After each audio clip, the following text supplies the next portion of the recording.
বিভিন্ন কেন্দ্র থেকে নানা অজুহাতে আমাদের পোলিং এজেন্টদেরকে ঢুকতে দেওয়া হচ্ছে না বা বের করে দেওয়া হচ্ছে। আমি তাসনিম জারা, ঢাকা ৯ আসনে ফুটবল মার্কা নিয়ে স্বতন্ত্র প্রার্থী হিসেবে নির্বাচনে অংশগ্রহণ করছি। আপনারা অনেকক্ষণ ধরে অপেক্ষা করেছেন, সেজন্য ধন্যবাদ। কিন্তু আসলে বেশ কিছু জটিলতার মধ্যে আমাদের যেতে হচ্ছে। বিভিন্ন কেন্দ্র থেকে নানা অজুহাতে আমাদের পোলিং এজেন্টদেরকে ঢুকতে দেওয়া হচ্ছে না বা বের করে দেওয়া হচ্ছে এবং বানোয়াট কিছু নিয়ম বানিয়ে এই অজুহাতগুলো দেখানো হচ্ছে।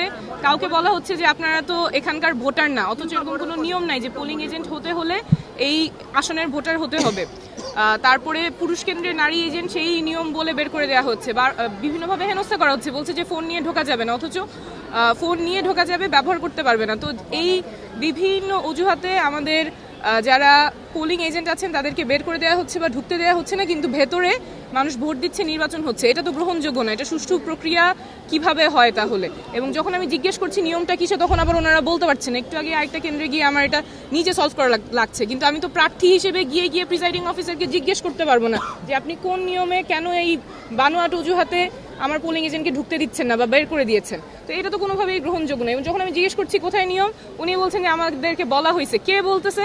ওনার না, ওইটা নামও উনি বলছেন না। তো এটা তো গ্রহণযোগ্য হতে পারে না কোনোভাবে।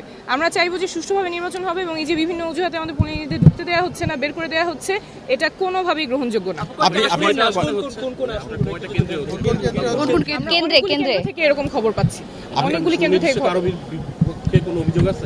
সুনির্দিষ্টই তো বললাম। আপনি যেসব কেন্দ্রে গেছেন সেসব কেন্দ্রে কোনো সমস্যা দেখছেন? কেন্দ্র কয়টা আপনারা জানেন? সো আমাদের অনেকগুলো কেন্দ্র থেকেই রিপোর্ট আসতেছে পোলিং এজেন্ট ঢুকতে পারতেছে না বা বের করে দেওয়া হচ্ছে। এটা কোনোভাবেই গ্রহণযোগ্য না। ঠিক আছে, আমাদের এখন কেন্দ্রে যেতে হবে। আমি ভোট দিয়েছি।